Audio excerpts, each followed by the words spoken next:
I got life, so I got 30 years with a minimum to serve of 10 years. Wound the window down, aimed at the guys and the people in the car, and just let off a shot. The victim was shot in the neck by gangster Wessley Blades. Witnessed a lot of domestic violence, which affected me as a person growing up. It come into the kitchen, got some terps, poured the terps all over her, and then got the fag off her, flicked the fag on her. But were you part of a gang, or were you like a lone wolf? Like the carrying a weapon started when I was around 12, 13. Grabbed a little knife, just walked up to him, got his attention. He turned round, I just stabbed him in the shoulder. If the person died within like 18 months, then it goes to a murder charge. What type of stuff do you see? The first 6 months I was in prison, and I was in Strangeways. I seen body bags, people dying. Gone behind him, cut throat, blood everywhere. Because it's not to be proud of, is it? No. You know what I mean? Attempted murder, like that's not a. Can you recognise a killer? Your mask comes off in jail. Who you are will be exposed for who you are. So today we are joined by Wessley Blades. He is a life coach and a guy who unfortunately served over 10 years in prison for attempted murder. How are you doing, mate? I'm not too bad. Yeah, nice to meet you as well. No, honestly, thank you so much for coming on, mate, because the whole idea of having these conversations with people like yourself, I ultimately want to just make sure that, well, for one, we don't glamorise crime, but I think it's really important to let people understand that this is a path that you can end up on pretty quickly if you follow a route that you did when you were a youngster. Where did you grow up, mate? I grew up in a town called Oldham, just on the outskirts of Manchester. It was great at Manchester. How was that as growing up in that area? Was it money? Was it council estates? Council estates, yeah. Council estates. So I'd say I kind of grew up in the area where I'm from. There was a lot of like racial kind of tension in all that, and that's where I kind of got involved in fighting stuff like that as a youth.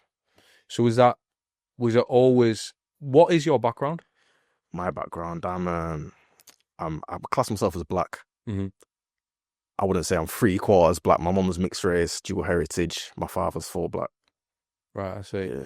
And was that something you noticed from early, that racial kind of?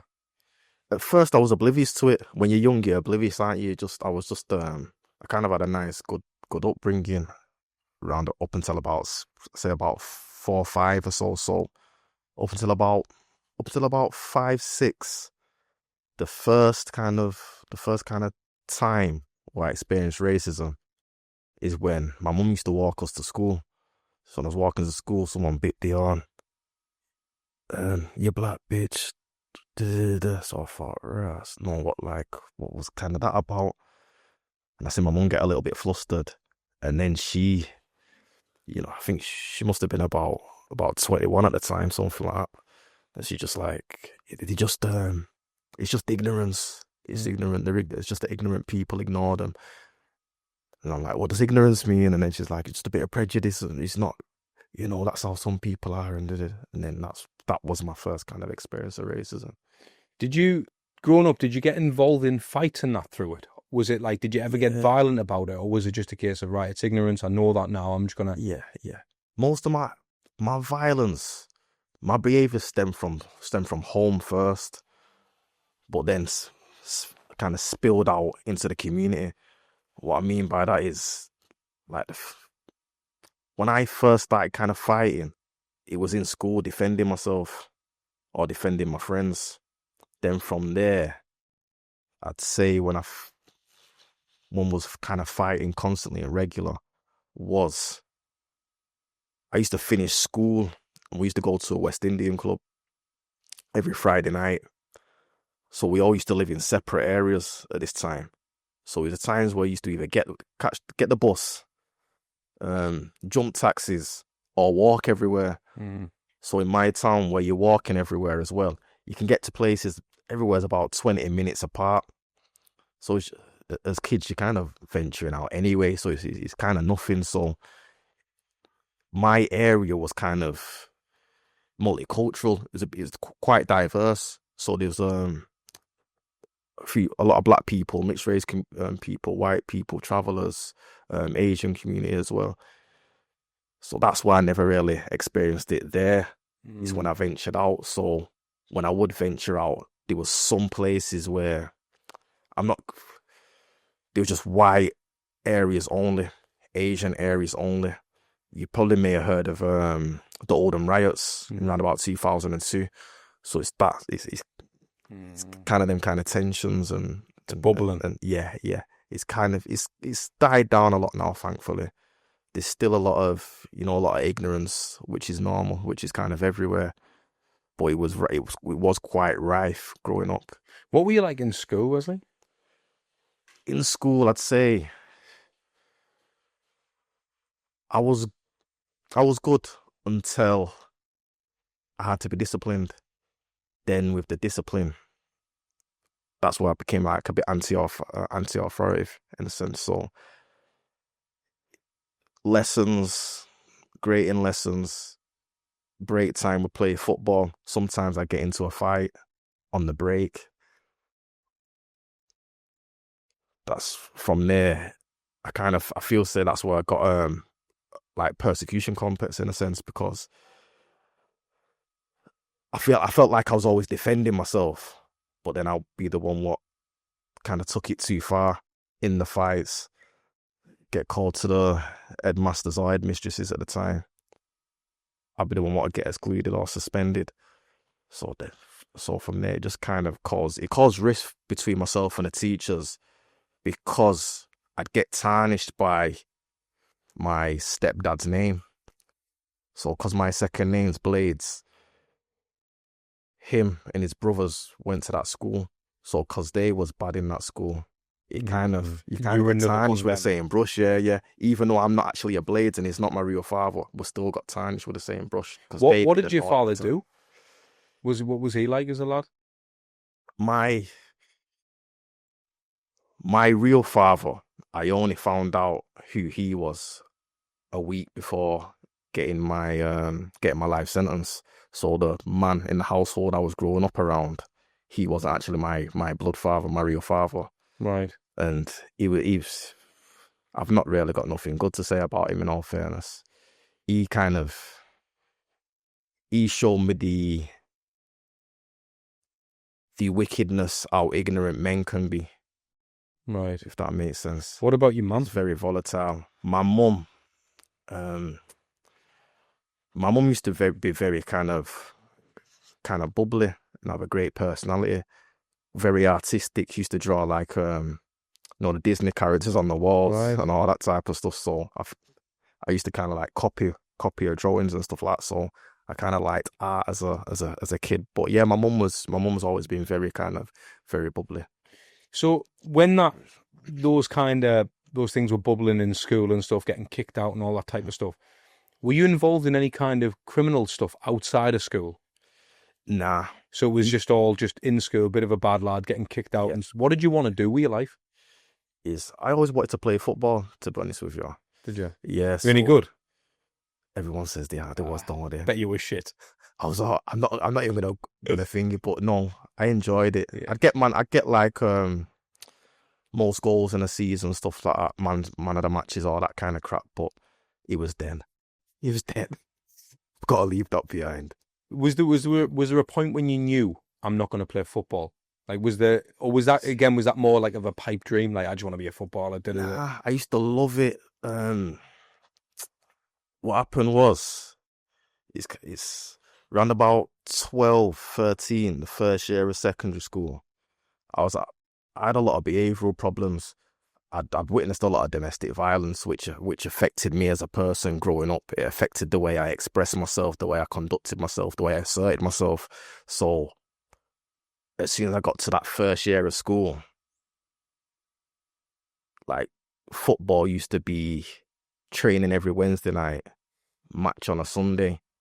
Then I played for another team where I forgot what the training was on that day, but our matches then would be on the Saturday. So it comes to a point you'd be drinking fucking... I don't even want to swear. You'd be drinking like Hooch and 2020 and flipping, yeah. All that type of stuff, Southern Comfort and stuff like that. So I was out on a Friday night. girls, stuff like that. So then it would be, I used to stay at my mate's house. Would order a curry and get some girls round every weekend. Come to the Sunday, it's affecting the way I'm playing. But while it's affecting the way I'm playing, I had scouts come and see me and stuff like that. But what damaged me and damaged my whole mentality at that age was my coach. I'd have scouts come and see me. This one particular day, when a scout specifically came to watch me, he left me on the bench and started his son. Really? Yeah. Ever since then, I just thought, what's the point? If this is, if they specifically told me they're here for you, it happened quite frequently. His son would normally always be on the bench. It started his son, so I just thought, yeah, forget it. Yeah, what chance have I got? Yeah. So that's kind of thing, isn't it? Did you feel like it was like a lack of belief in you, or did you just think, do you know what, like this system's just set up for, it's the coaches, it's the son, he's always going to get the pass over me or whatever? It was just that kind of started a ripple effect of not started a ripple effect of things.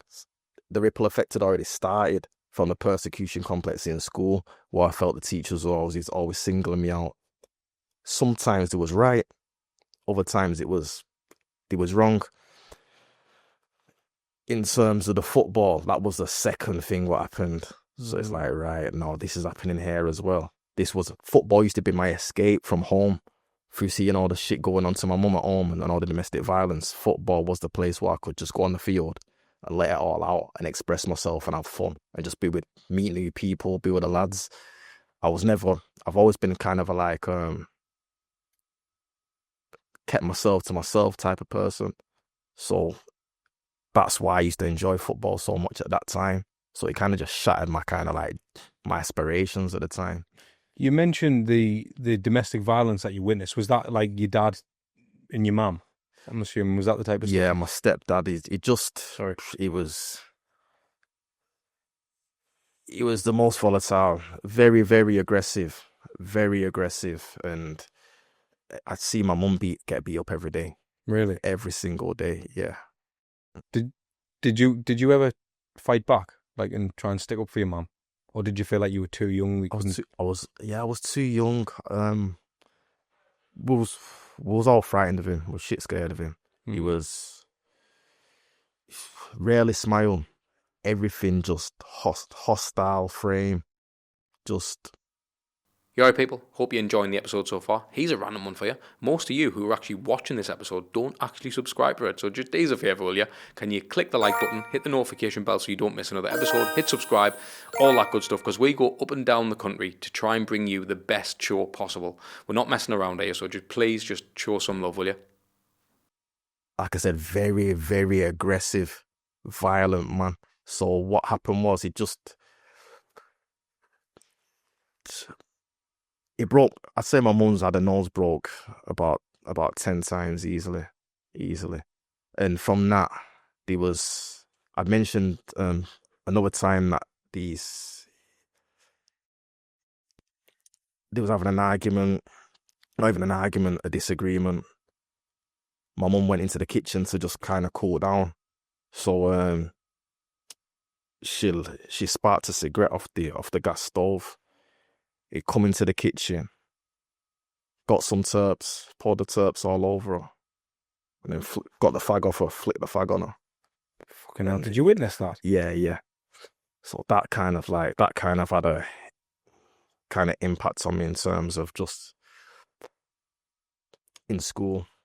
Was that never like known to the wider home? Did not like, because I know obviously I've never witnessed domestic abuse, but the lame or someone who would maybe listen and watching would maybe think, go to the police, go to someone.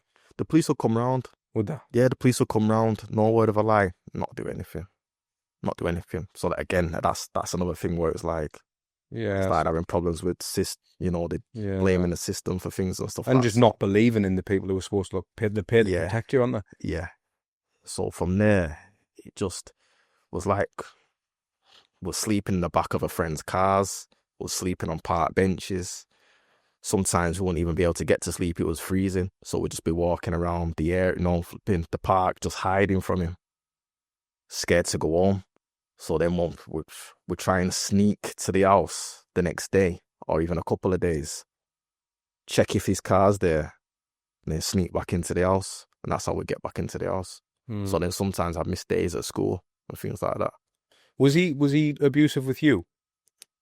It was abusive with me a few times. Yeah, physically. Yeah. So the only times I vividly remember is it was psychological. So in a Caribbean household, to implement discipline, it'd do what happened to him. So basically it'd be a belt, right, or a wire from the flipping iron or whatever, or whatever's closest to him. So, but again, I've only got vivid memories of that. It was when I was really young. That was like between, I say,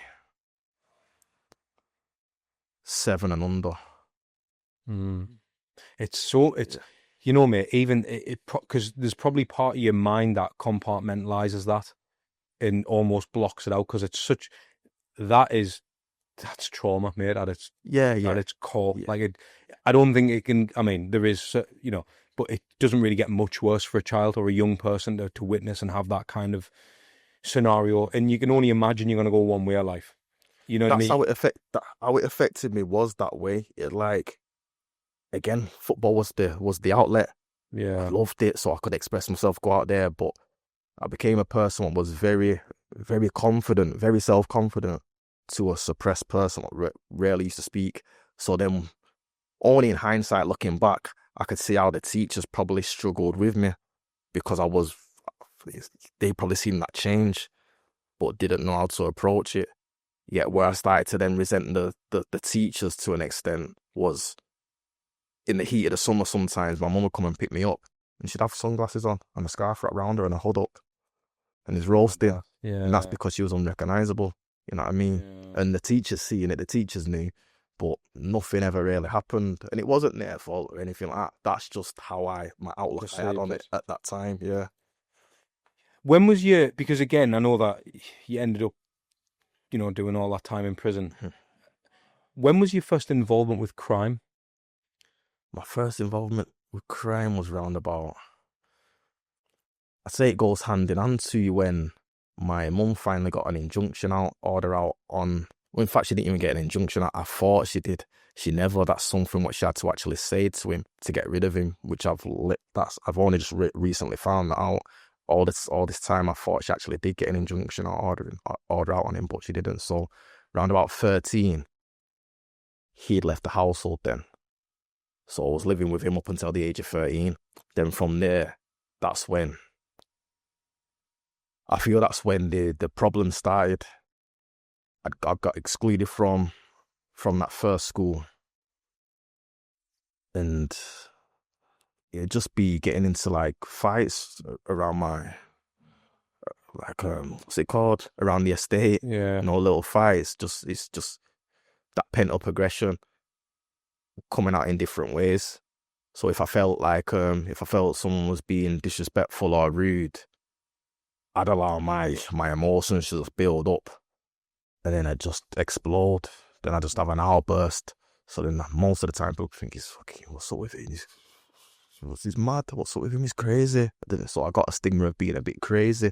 But I wasn't crazy. I was just going through what I was going through at that time, but not knowing how to express it or not knowing who to go to or to speak to. So it came out in anger. So were you just becoming like the bully? Nah. No. Mine was always, I used to try and look out for people. I was a person what used to get in fights with the bullies to try and protect myself or the people or my kind of close-knit friends. So like if someone had a problem, you would make sure. Yeah. That stemmed from, I used to always look after my sister when we was experiencing the violence in the household. So with that, I've always had them kind of protective kind of factors in play where I always try and protect other people, sometimes more so than myself. And that's what situations I always found myself getting into, trying to defend people and getting myself involved in things what necessarily didn't concern me. Yeah. So when did things start getting heavier and more serious and experiencing? I mean, did you have an experience with weapons and guns and stuff and drugs? Like, did you go down that route, or was it just a case of it was always just violent outbursts on the estate and stuff? It started when, like, the carrying a weapon started when I was around 12, 13. Mm. And it was just, again, I'd say, as an adult now looking at it that way, I'd say it's fair because you carry it because at the time I didn't want to be stabbed, or I had times where a lot of people would try and jump me. Mm-hmm. So I'd get in fights where I'd hit one of them and run off because I was outnumbered. So I'll make sure I hit the biggest one first, drop him, and then go. Yeah. So then that always followed me. Yeah. You know what I'm saying? So then from there, I'd always get outnumbered by loads of people. So I thought, right, because of pride, because of ego, I'm not going to allow nobody to jump me or rush me or anything like that. So that's when I started carrying a knife when I was 13, 14. So then from there, that's when it came into just getting into kind of situations where I would pull it out to threaten people, stuff like that. So then that's where I got involved with police a lot. Whereas Well, you always pockets, yeah, see, yeah, and then but the thing is, mate, you're just adding to that statistic. yeah. Unfortunately, and it's at the point where you're probably doing it out of the goodness of your heart to look after yourself. You're just a scared boy, but at the same time, you're becoming another number, another black lad who's got a knife on the estate, getting pulled. Check your pockets, bang. What's that for? This is the thing. Like, it's adding to it. Yet the purpose wasn't there to go out and stab someone. That's not what you're about, and that's what makes me so sad, because a lot of these lads are out there carrying weapons and know they're not about that life. You just know they're not. They didn't want it. They don't want the hassle, but at the same time, they almost feel like they need it in case something happens to them. Yeah. Where does that end, though? Because someone has to use it at some point. You could end up in a fight accidentally, and you hear all the time. There's a load of lads who've went to prison for killing people, and it's because you can argue it's not an accident, but there's a lot of times where you're like, I'm getting beat. I need to use anything I can to survive. Yeah. You're not a killer. You've been in there. We used to call them, when I was actually locked up, we used to call them guys accident murderers or accident killers, and not to glorify, not in a, it was to kind of kill their ego, because some of them will walk around the wing trying to intimidate other people because they was lifers or long-termers, and they used to kind of, what's it called, what's the word? They used to love that stigma of being seen as a killer. And I'll probably delve into that later on. Yeah, of course. We just, for me, I was more of an old school lifer. So it's more, again, trying to look out for people, trying to look after people, what may be vulnerable or less thingy. So jails, yeah, it's a crazy environment. So obviously you're carrying things. When we introduced to, because I think when we introduced to guns and stuff, I was introduced to guns, I'd say about 14. About 14, yeah. And is that something that scared you, or did you want one? I think you bring that lifestyle to you by the choice. You touched on something before, and it's like it's inevitable you're gonna go that way at that time. Them times that I think it was a lot more serious back then than it is now.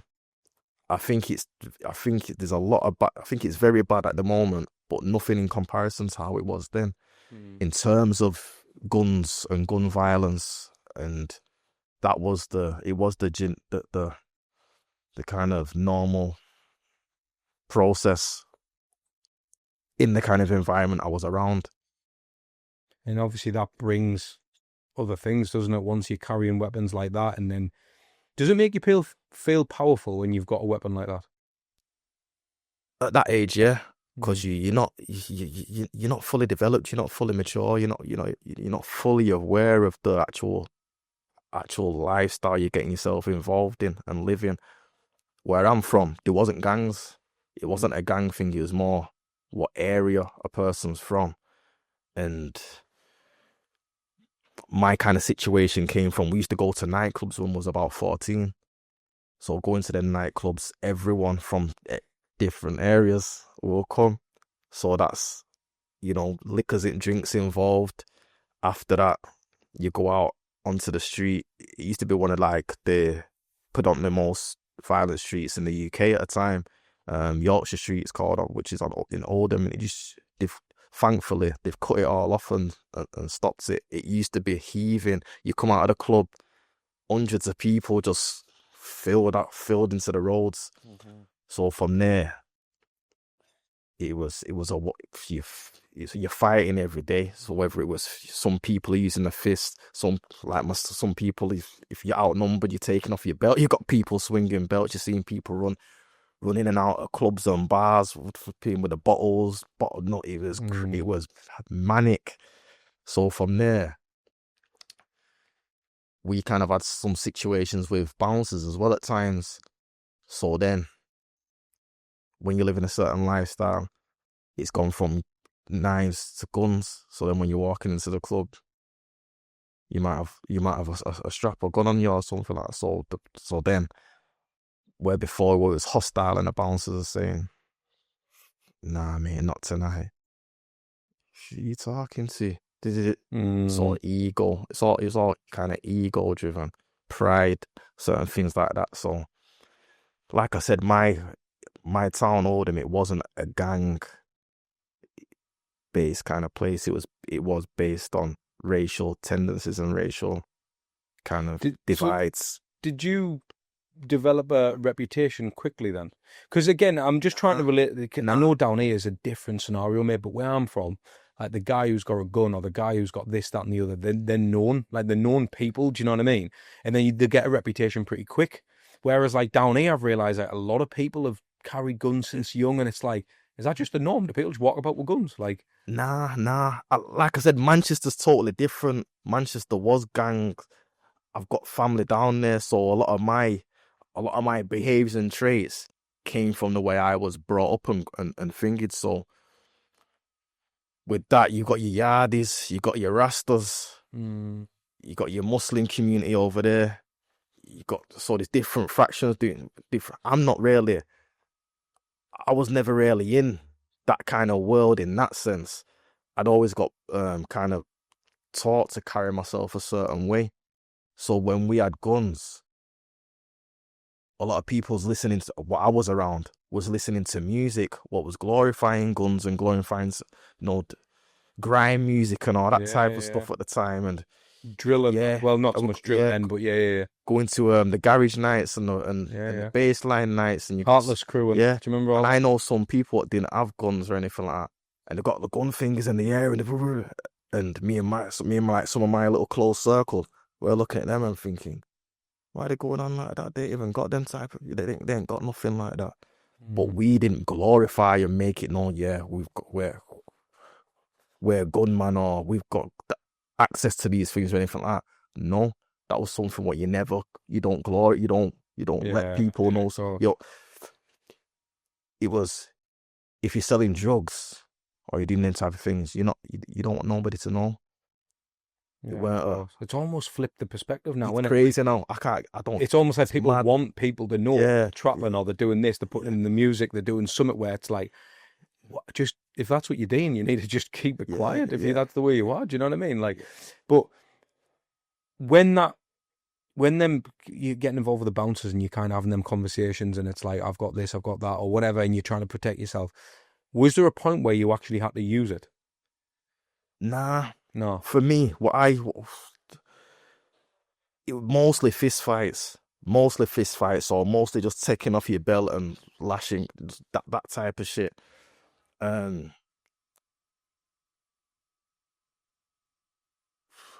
Like 14, 15, 16, I was in and out of court.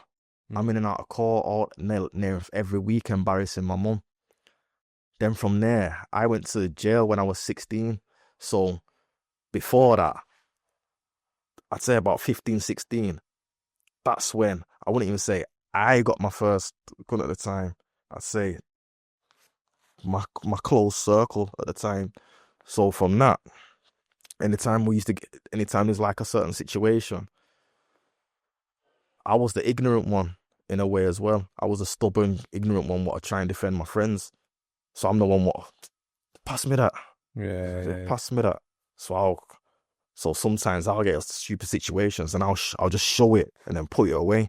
Then my mates will be like, you bangers, you know, da. And from there, I went to jail when I was 16. So most of the confrontations, so for example, when I was in one of the clubs, there used to be a guy in my age group what robbed one of my cousin's flats where I used to live at a certain point with my mum and with my little sister and my little brother at one point. And I'd gone down with my mate and we're looking for him and looking for his cousin what had done this robbery. Went down with like long machetes at the time. Again, about 15. I think it was about 14, 15. Around about 16, gone into one of the clubs. This guy's been to jail. Got massive. Come out. You can tell he's been on juice and all that type of shit as well. And he's come up to me in the club and tried to intimidate me because he's gone bigger. That's the first time I've actually shown and flashed the gun in that kind of environment. So I just said to him, listen, you little dickhead, come here. Dragged him into the toilet, showing him what I had, and said, keep your fucking mouth shut. Then from there, after that situation, I went to jail when I was 16 then. For that? No. No. For something totally different. So from there, that's, again, I weren't no bad man or no gangster or nothing like that. It's just choices you make. It's stupid, irrational, dumb choices what you make because it's image. And or indirectly you're gonna get a bigger image. Because even when you've done that to that lad in the toilet or whatever, that's gonna then go around. Oh, you know, this guy, he's serious. No. That was something only me and him knew. And a couple of people what was around and a few people what was in the toilets. And a similar incident happened in another club when I was around 17. Same kind of situation. Cage fighter. Trying to throw his weight around. Did the same. And then another guy what I'd like situations with from out of town. From Huddersfield. And I can't get into it too much just out of respect because we've moved on from that kind of era. Yeah, but similar kind of thing, brandish something. But again, I'm not saying this to glamorize that. I'm saying what a dickhead or what a fool I was at that time. Pulling out a fucking thing to him in a club full of cameras, full of thingy. What if he did something and I had to shot him or you know, you don't think, you're just so ingrained, desensitized and lost in it. Yeah, you think it's reality, you think it's a world, but it's just image and it's a false facade. Why did you end up in jail for your first time, Wesley? The first time was... Have you just been there twice? I've been 3 times. 3 times. Yeah. The first time, what was that like? And how did you end up there? I ended up there because my mum used to work in JD years ago. Yeah. She was like one of the managers in there. And my stepdad, what she got what I thought she had the injunction out order on, he used to be like one of the managers of, remember Tandy? Yeah. Mad, that. So, but they used to work in the same shopping centre. So I used to pick my little brother and little sister up from school. And I used to have to take them through the shopping centre and drop them off to my mum. And then I used to have to wait with them till mum finished work and then we'd go home. Yeah. But the head security, they used to... That's another thing as well. I used to have problems with them all the time. So they used to kind of like stick up and be scared of my stepdad. He'd feed them with stories, and he used to always fucking try and intimidate my mum, the security guard as well.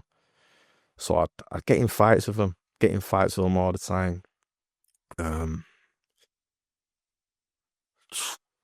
One occasion, the head security, he just tried to, again, tried to be aggressive again, tried to kind of like physically remove me out of the place. So I just said to him like, one second, 1 minute, I'll be back in a sec. And all I had in my mind was, fucking, I had enough of this. Basically, I just seen it as I'm going to protect my mum and I'm going to protect myself. So I got into the market, grabbed a little knife, went straight back into the precincts, into the shopping centre. Just walked up to him, got his attention. He turned round. I just stabbed him in his shoulder. That was the first. I got arrested for that. Mm-hmm. And got juvies, YOI. How long was the sentence? It was 4 months. 4 months. Yeah. What happened was I didn't get done for a stabbing. I got done with a wounding intent. Because luckily it didn't puncture him. It just kind of wounded him, which thankfully it wasn't as severe as it could have been. How did you find it in there? Did you feel like it was a badge of honour? Like, I'm in there, I've got my stripes now, or did you not feel like that? Because, again, you don't seem like the character who wanted that life. It was more like, I'm trying to defend myself. That's how it's always been with myself, to tell you the truth. I'd never wanted to glamorise that lifestyle. I've never fingered that. It was because I was in and out of court from the age of 13 up until that sentence. I'd have tags, I'd have curfews, community service and all that type of stuff. What happened was they just kept threatening me. The judge, that actual assault on that security guard was the last fucking nail in the finger for him. Because what happened is they just kept saying, right, we're going to send you to jail. We're going to send you to jail. We're going to send you to jail. I said, just fucking say. Instead of threatening me, just do it. Yeah, just do it. Crack on. And that's when they sent me. So with that, it was like, it was daunting. I'm not going to lie. You don't really know what you're getting yourself involved in. But I knew, fucking hell, you've made your choice now. This is what you got to deal with it, kind of thing. So as soon as I got onto the wing, I was just like, right, so I've got friends what have been locked up. So I'd heard stories. So I think that imprints on you as well, in a way. So you kind of, it's no self-worth, is it? So when I look back and I think about it now, I think, how fucking stupid is that? Nah. So it's like, I've gone up onto the landings and the officer says, right, you're going to go behind your door tonight, something along them lines, and then we're going to be coming round with the hot water, so you can have your noodles or your oats, your porridge or your brew or whatever, and then we're going to open you up for breakfast in the morning.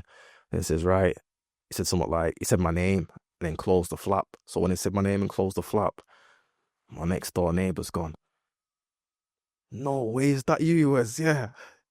Oh God, yeah, he's gone. It's me. I'm not going to say who it is. He's gone, it's me thinking. So I've gone, no way. He's gone, it's sweet, this wing. He's gone, no, I know this guy inside out. And he's gone, nobody can say nothing to you on here, to us on here. That's what I thought. Fucking hell, if he's there. I've gone, how long you been here? I've got another 3 months or something like that. I've been here a couple of months. I said, right, if you can handle it, I can handle it. And that's how I kind of looked at it. So from there, that's when you kind of. So when you got out, though, did you know? Did it do? Because it can do it again. That can do one or two things. Like, well, I know I can handle it, so I'm not really that arsed now. Or were you like actually not doing that again? I didn't learn my lesson because I went back when I was 17. Yeah. What was that for? For an assault and a truncheon. I got caught. A police officer caught me with a truncheon. So I got. What were you doing with that? I guess that age. That's yes. Just I'd carry knives. I carry truncheons. Whatever it. It was a fighting town.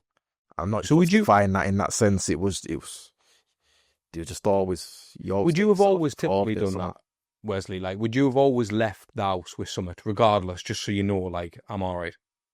It was always depending on the situation. If it was what was going on at that specific time. Right, okay. You know what I mean? There's times where, I don't. And if something happens, I'll just use my fists. it weren't a case of going out and looking for trouble. So when I did carry a weapon, that would have been something like, right, we've got ourselves into a situation where what carry a weapon is I meet girls from different areas in the town. I'm young, I'm not driving, I'm not so to get to her house, I'm walking or I'm jumping a taxi. So my thing is, right, again, reiterating what I said before, it was a predominantly racist, it was classed as a racist town at the time with racial divisions, racial tensions. So me as a young black man, going to some areas where I was meeting new girls was predominantly white areas. You go into that area, all your areas, off you black bastard. What you doing around there? Or you go into an Asian area, and it used to be the same thing. No blacks, no whites around there. What you doing around there? What's your name? Da, da, da, da. So instead of all that, I used to be a person I didn't wanna. With the adrenaline, I'd rather hit a person and get on my toes and get the upper hand, and then I live to fight another day. And if I bump into him, and it is what it is in that sense. So if that had happened and I go and meet a girl in a specific area, that's when I carry a weapon, or I take a weapon with me in case I wanted to go to the shop, or I wanted to go and do something, or in case I was walking to their house and I bump into anybody on the way there. Or did the girls you were with like that? The fact that or did you keep that to yourself? Because like I know that myself. Yeah, but there's still an image in there, like this lad's been in jail, he's done a bit of this, he's a bit of a bad lad. Because regardless, I know that wasn't your intention, but you will have been looked at by that. That was before jail. All right. So that was before. So right. That was up until about the age 17. So I was a teen, but I was a misguided, misled teen. That's mad, that. Yeah. So after round about 17, coming home after that sentence, the second sentence, that's when I was more chilled out, more relaxed. Then I was more, people say to me, flipping it, where's you seem chilled, and and that's when I got with a girl, and I thought, right, this is where I'm going to try and change my life. I'm going to go back to college and try and learn. And that's what I tried to do from the age of 17 to 21. I just tried to get a job, or could never get work. Just try and get by. Whatever it was I'd do. Yeah. I mean, yeah. So were you 21 when you went to jail? The final time, the big stretch? Yeah, 22. Yeah. Were you ever involved in gangs? I know you said it was more areas and stuff, but were you part of a gang, or were you like a lone wolf? We knew gangs. Yeah. I knew people I had family from down that way and down the road, so, and they'd come up Oldham, they'd come up our area, so, but again, I was influenced by I got brought up I'm not a Rasta, but I got brought up with a lot of Rasta ways, with my family, so forth. So with that, I kind of conducted myself a different way.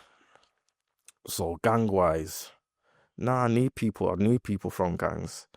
There was certain stipulations even now what was involved in my paperwork from my attempted murder charge, where they kept trying to say he was in a gang. It was gang related, it was gang this. I was fighting all the way through my sentence saying there's no gangs in Oldham.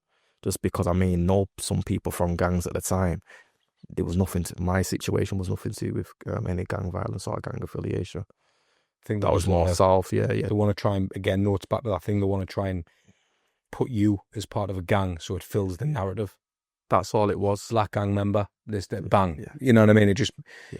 It's guns, so when guns was involved, and then the nature of the offence and stuff like that, it's seen as kind of gang activity in it. You'll get tarnished with that same kind of brush.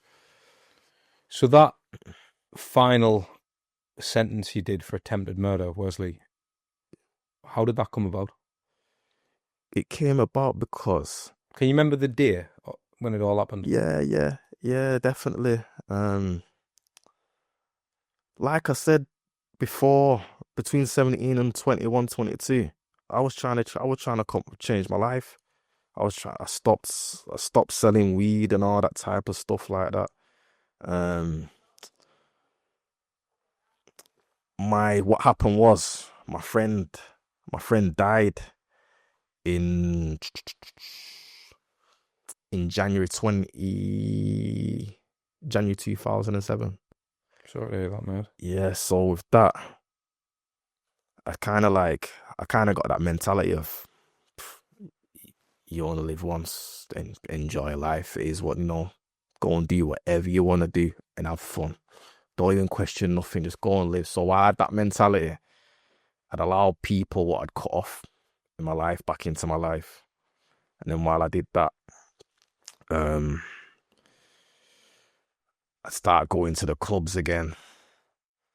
I started going into the clubs, getting into the same situations I was getting into prior all this. So when I was in my teens. So from there, the actual night of the crime, or day of the crime, should I say, I was actually with my friend. He gets a phone call.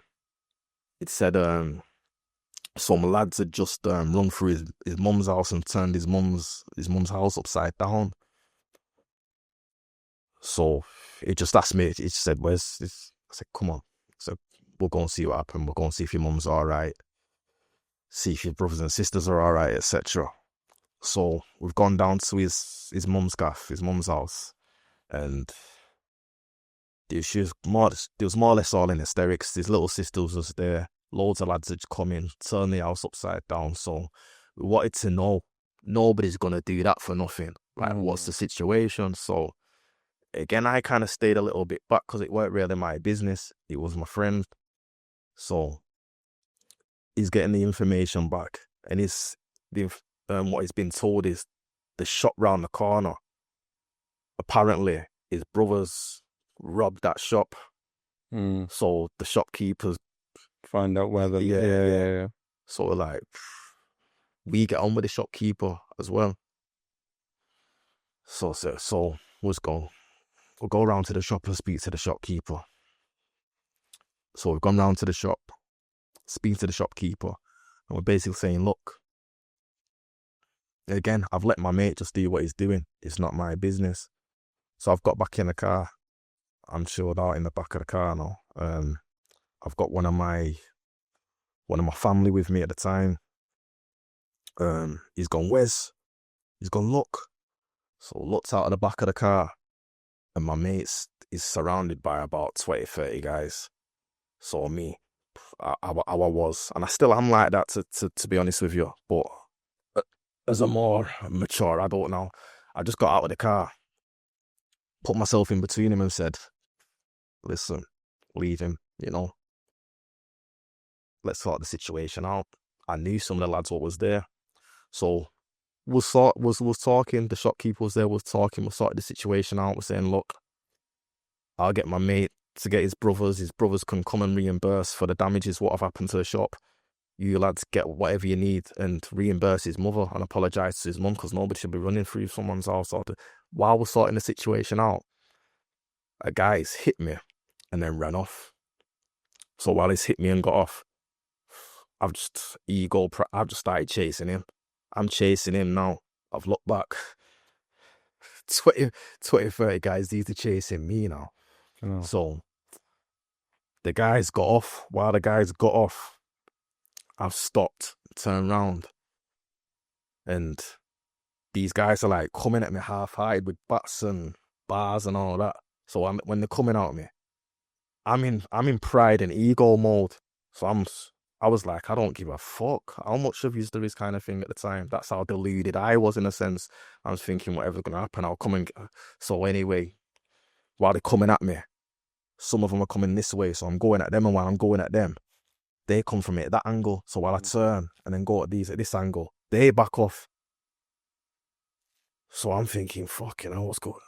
So while that's happening, this lad here, what ran off, he's come back now when he's seen all these lads coming at me. So while he's come back, I'm just focused, tunnel visioned on him now. You've just hit me and ran off. So I'm thinking, you cheeky bastard. So while he's come back and he's all comfortable, he's gone, I've been looking for you for a while, or something along them lines. So I said, look, I'm right here, you little dick. Bam. Hits him. Dropped him. When I've dropped him, that's when they come and they're like hitting me and then backing off with the bats, coming in, backing off. So they've knocked my watch off my wrist at this time. So I just picked up my watch off the floor, put it in my pocket, and said, "Right, every single one of yous, I'll see yous all. I reckon I know yous all are. I'll come and see yous all tonight." I said, "You can reimburse what you've just done to my watch, reimburse you with shit, and it's whatever it is kind of thing." And what made it disburse was we all heard police sirens in the background. So Dave got off. I've got into the car, got off. From there, just went and grabbed my thingy, my gun. We went to the area these guys are from, circulating, looking. We come across some of the cars, what I'd recognised at the scene, what they'd all got into and got off at the previous point. So while I seen all these cars parked up, there was loads of the guys outside the cars and sat inside the cars. So from there, wound the window down, aimed at the guys and the people in the car, and just let off shots. And from that, just got off. While we've got off, that's where reality kind of kicked in straight away for me. And I've gone, turn back around. He's gone, why? I've gone, might have killed him, you know. I said, turn back around. We'll go back. Turn back around. This is how numb we are. This is how desensitized and lost we are in it. I've just seen glass shattered on the floor. So I'm thinking, nobody's in the car. Glass is shattered. I said, nice count. Come, we'll get off. Got off. It's only, I say, about half an hour later, something like that. I get a phone call. Somebody I knew is gone, Wes, you've just hit him in his neck. I've gone, what are you talking about? I've gone, I don't know what you're talking about. I said, don't phone my phone. I said, don't assume or think that I've done anything like that. I don't know what you're talking about. Put the phone down on him. Gets another phone call. I'm in hospital with him. He just passed out. He might think he died. I'm saying, I just told you don't fucking. So that's how ignorant I am. Yeah. And selfish I am and desensitized I am. I'm thinking fucking fuck. I'm just thinking about I'm looking to try and get off with it anyway.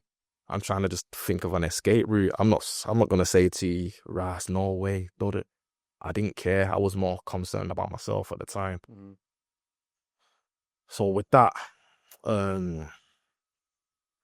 the police caught up with my friend and my godbrother first, arrested them, and I won't say I was on the run. I was just trying to get my head right for a few days or a week or so, and knowing that they. Did you believe it was you'd done it then at this point? I like, you know, from that call, like you've hit him in the neck. Yeah, did you think, that is me? Yeah, I knew then. Yeah. I knew. But again, I was more thinking about myself. I weren't really even thinking about the consequence, whether he may die or not. I'm just thinking, right, boom, how can I get away? Because normally that'd be something what I'd do or would get involved in or do. And it was normal. It's actually, that's just trying to get off. You get off with them at that time. Then you get off with some things. Were you thinking about like leaving the country and shit? Like, no, I didn't.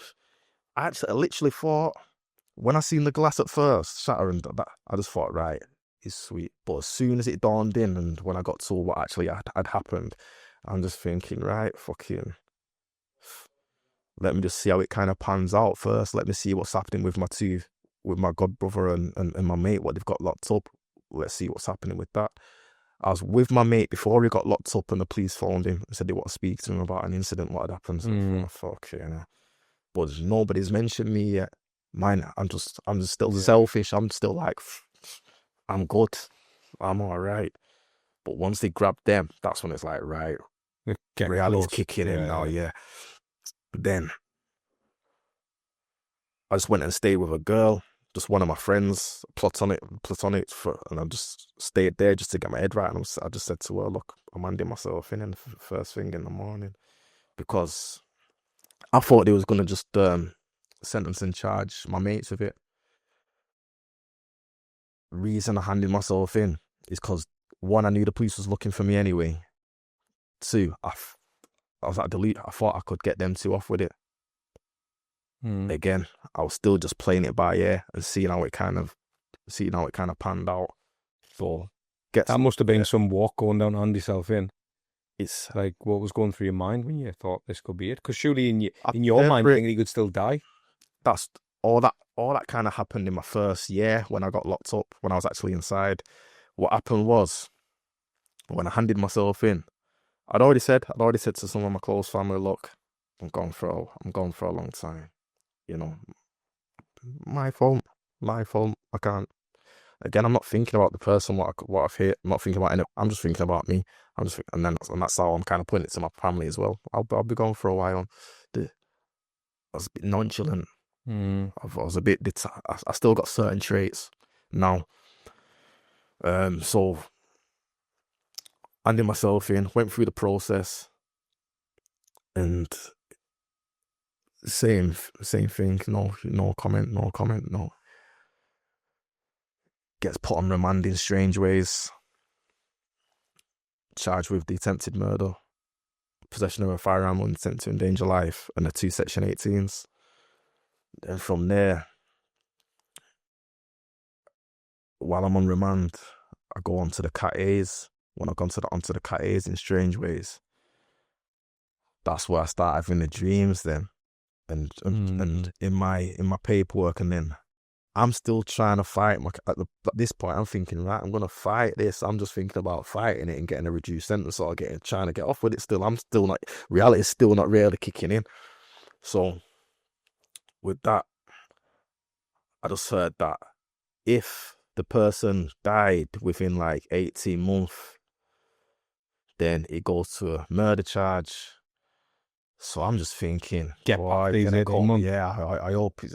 that's all I was thinking. I was just in a self kind of deluded thing. My fight, I'd even put in an appeal, and my appeal was, I was trying to say, I didn't set out to murder him or to kill him. And then so it was attempted murder. So I'm saying I didn't attempt to murder anybody. I wanted to severely fucking frighten. But again, the reality of it is, well, it was severe, and you could have actually killed this person, Wes. And that's what I had to kind of tell myself within that first year, rather than me looking at ways of trying to diminish my role and responsibility within it. What was that like when they give you what were you sentenced to? I got life, so I got 30 years with a minimum to serve of 10 years. So they actually give you 30 years? Yeah. What was the third off? So I did plead guilty. So after pleading guilty, I didn't give no statements, nothing like that. I was going to potentially try and go and run a trial. But then when I realised that they had my godbrother and my friend, I thought, you aren't taking the repercussions of my actions. So from that, I pleaded guilty. And my solicitor at the time was even saying, fuck you know, I didn't think you was going to. I was saying, nah, I did it. I didn't make a statement and say anything to the police that I did it or what my involvement was or anything like that. But I'm guilty. What was going through your mind, Wes, though? Was it more like, were you fearing jail? Or were you like, I can't believe I'm going to be away for this long?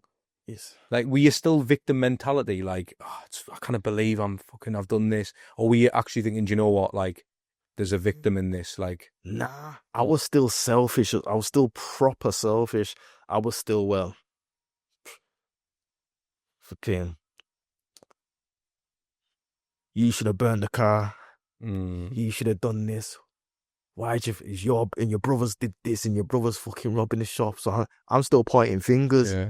I'm still not really taking accountability for my actions. I'm still saying, if your brother didn't rob the fucking shop, and I'm saying, well, I'm not looking at myself yet. I'm still looking at right. I still might potentially try and appeal this and see if I can get it reduced to a Section 18 or I'm still looking at these angles, you know.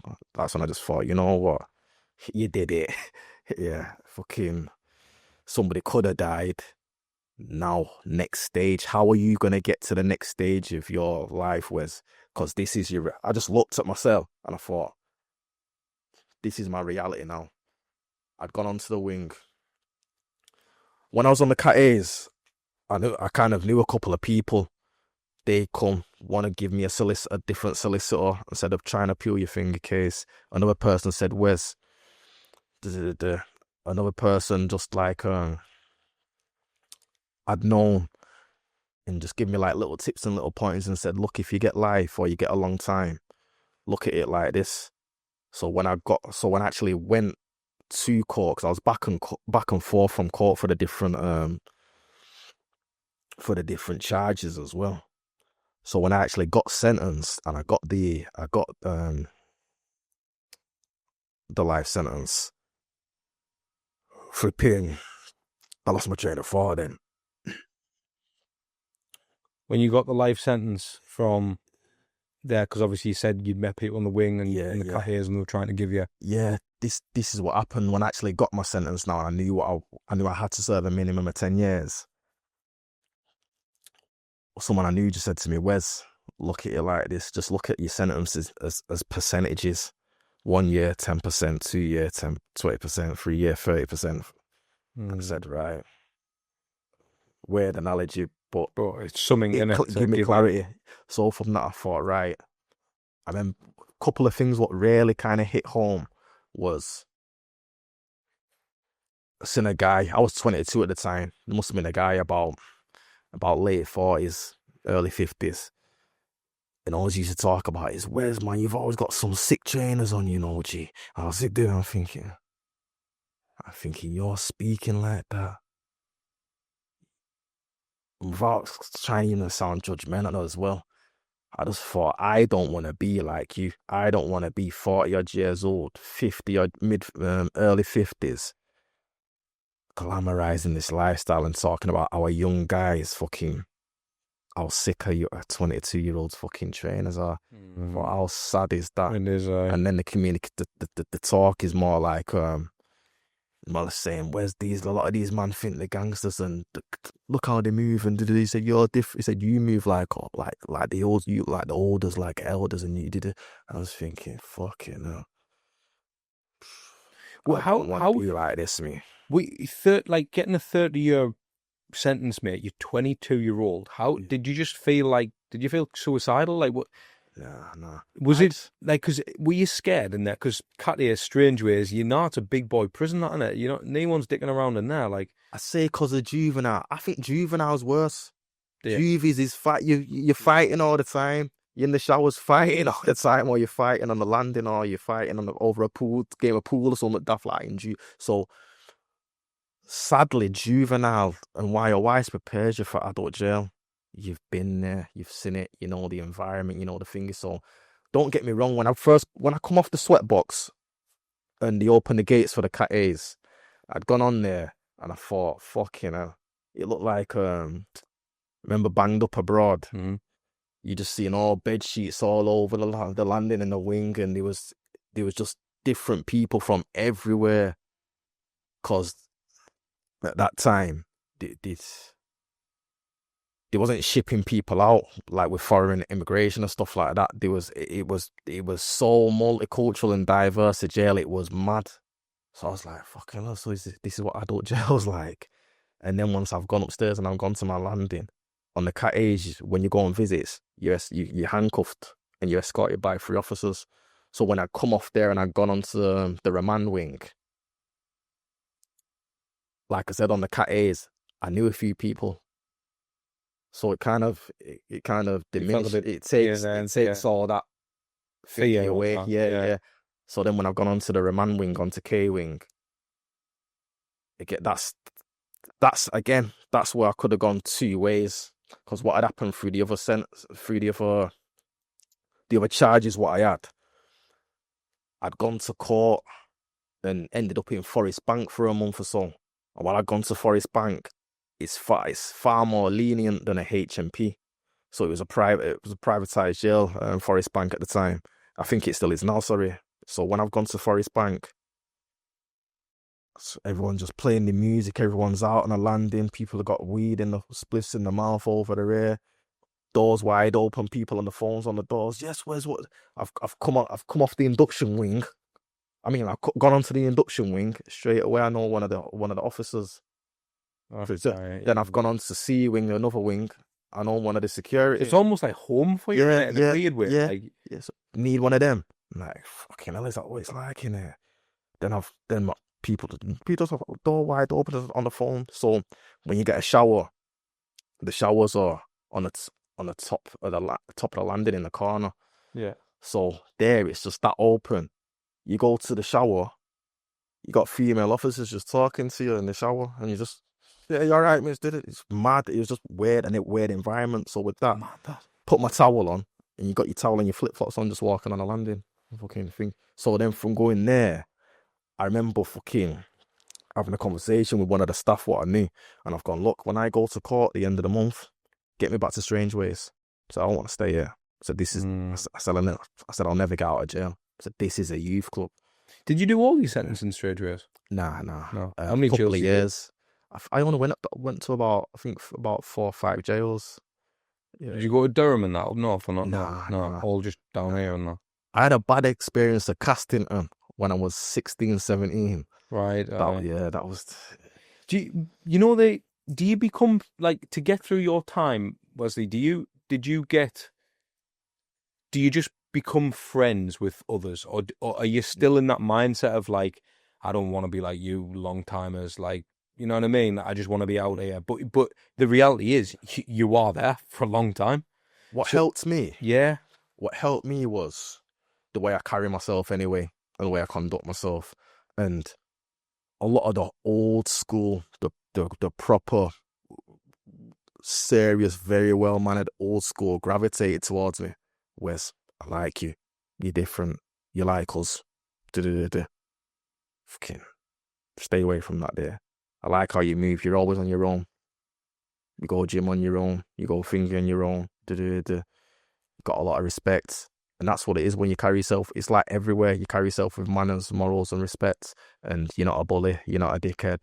You're not a finger. And you treat everybody with common courtesy and respect.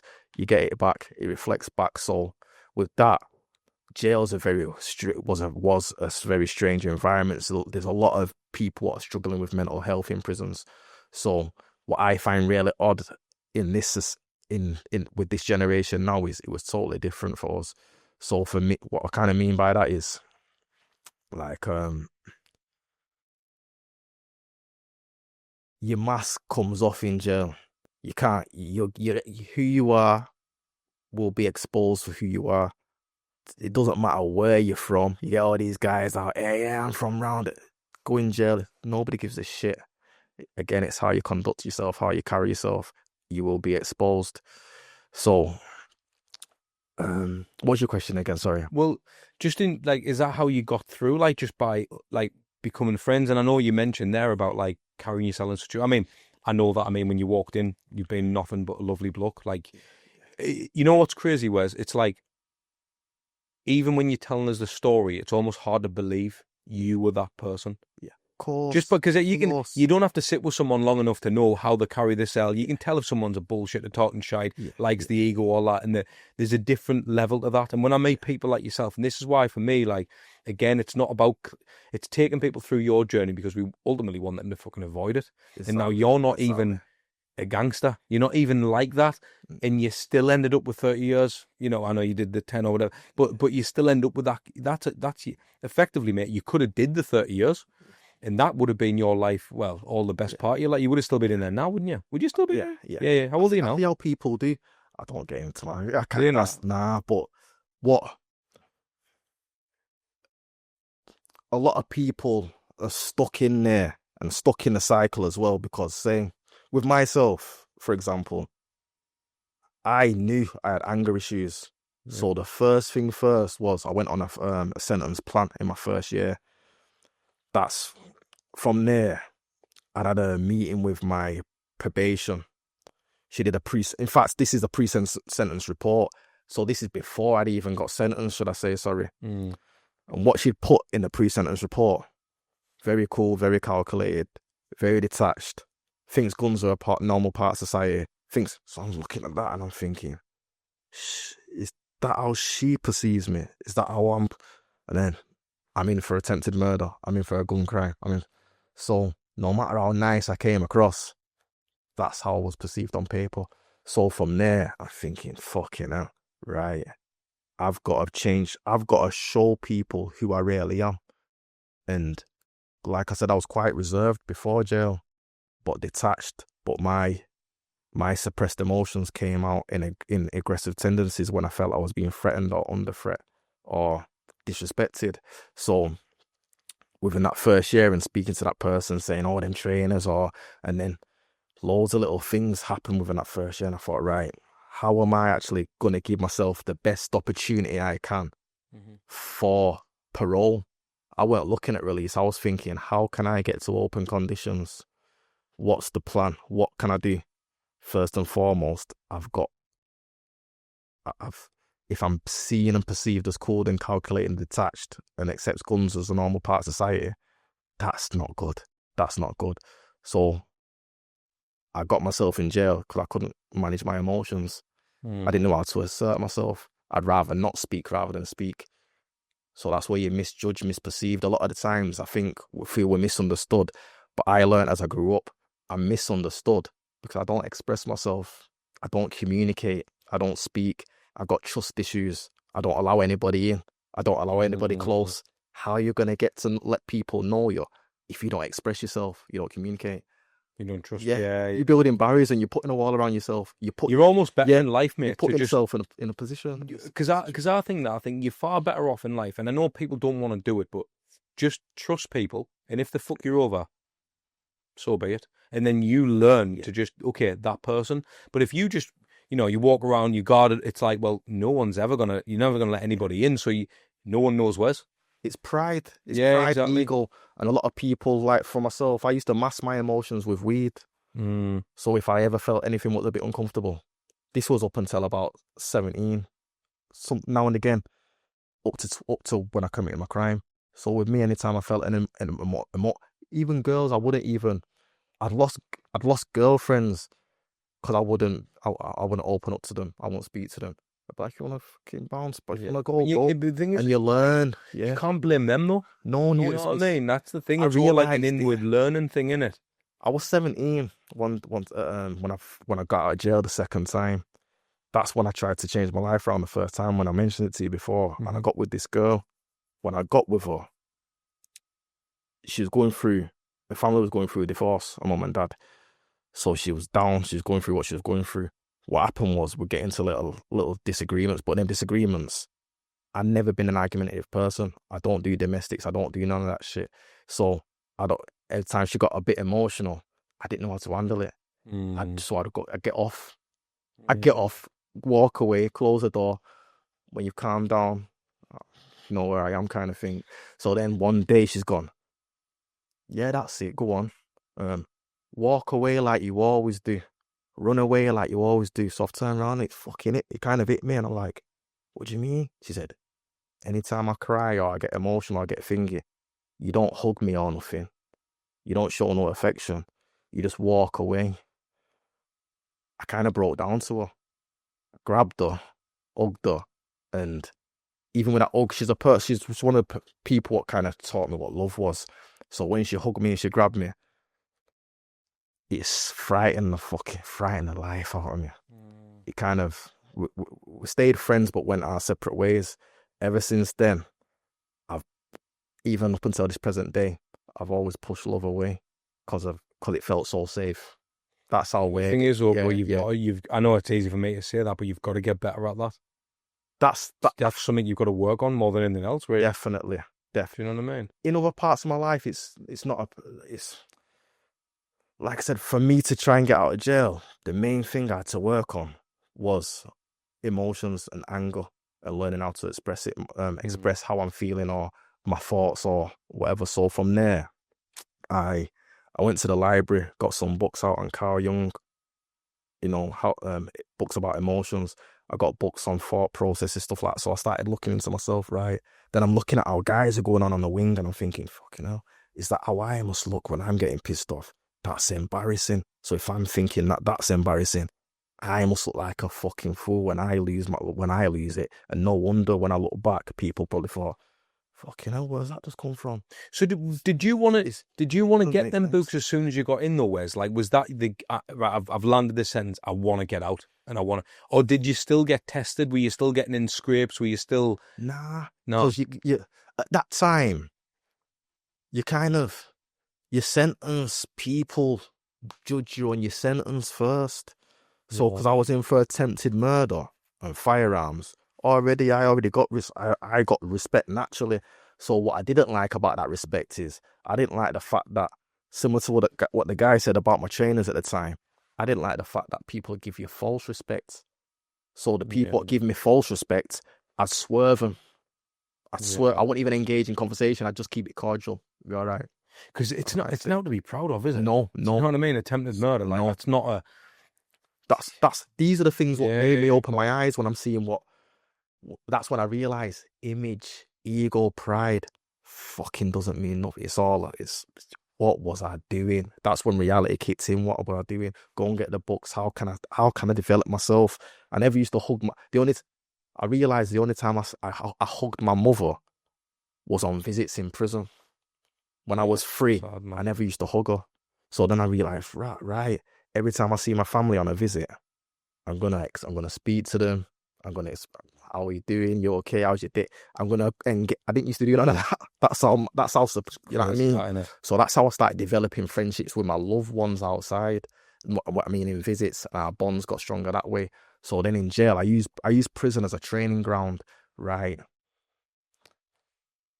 I was getting what they called reports back from staff and officers and people, and I'm looking at the reports and I'm thinking, so I'm like, right, I've got to understand this language, this terminology. I can read books, I can understand books, and I can get self-developed in that sense, but I don't know the law, I don't know my sentence. So I started learning about my sentence. So I learned about my sentence, discretionary life, or not mandatory, not thingies. So, and then I learned about the way the prison works and all that type of stuff. So then from there, I'd help people with the Rule 63 or Rule 49 or Rule 33 or Rule 39 or whatever. With the letters, I'd help them with the appeal processes, stuff like that. So then from there now, I had to go to Dovegate for TC, for cognitive behavioural therapy. So then doing that, I had to either do that or do CSCP, cognitive skills behaviour program. With that, it was whichever came first.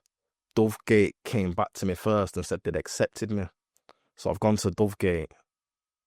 Didn't know what I was getting myself into. I just thought, I have to do one-to-one therapy because of the severity of my crime. Nah. And it was the biggest mistake I made, but the best, ironically. Because then when I got there, fucking hated every minute of it. Did you? It had to be, group sessions, and then doing feelings checks.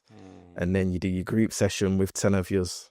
And then you do a main feedback meeting after the group session, where there's about 40, 50 of yous on the wing. And then you got the facilitators, you got the therapists, you got the psychologists, you got the staff.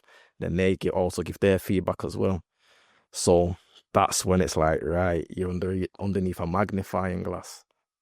What was the worst thing you saw there? Yourself down. The first year I was in prison, the first 6 months I was in prison, and I was in Strangeways. I seen body bags, people dying, and then just fucking the wing just moody, and everyone locked behind the door while the body, let's go. And that was just like, fucking hell, this is reality. It's death. People die in prison. Chilling. Then you went to Dovegate, and the same thing happened within the same month for me in Dovegate. Fucking couple of people died, old age or health implications, stuff like that. Seen that happen. If you don't know by now, I run a business called The Content PT. I create content for influencers, PTs, online coaches and fitness brands all around the world. So if you are someone who's in need for sexy content for your social media, or you really want to maintain a competitive edge in your industry, drop me a DM on Instagram.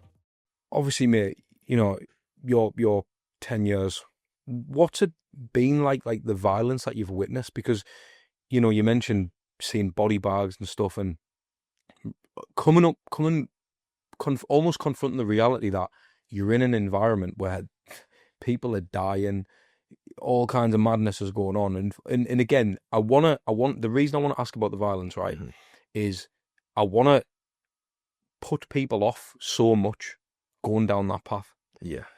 And I want people to be aware, like, what type of stuff do you see?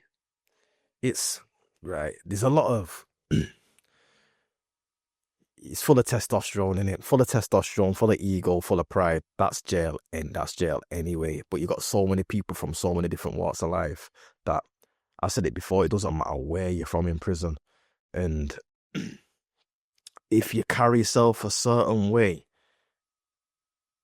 you'll make yourself. People make themselves targets, and nobody's asked about a name. Nobody cares who thinks they this or thinks they that. So again, I was a lifer around lifers. So I'm not glorifying. I didn't have no problems in prison, but I'd have little situations. But things what I'd seen though is saying 3 situations what just come to mind. One, a lad was having a bit of trouble. Remember speaking to him, asking him, is he okay? He said, yeah, not a problem. Spoke to the lad what was giving him a bit of trouble. Because sometimes the staff would come and approach me and say, Wes, look out for this person for us. You know, I think he might have a bit of trouble over there. And that's what the staff will do. If they feel someone's getting bullied, they'll come to the lifers or long-termers or whoever and say, fucking, nobody likes bullies. Nobody. So that's, bullying does go on in prison. You can't stop everything. So this guy, having trouble, the lad was troubling him. I speaks to the lad as well. Not in an imposing way, not a thingy. Let's have a word to say.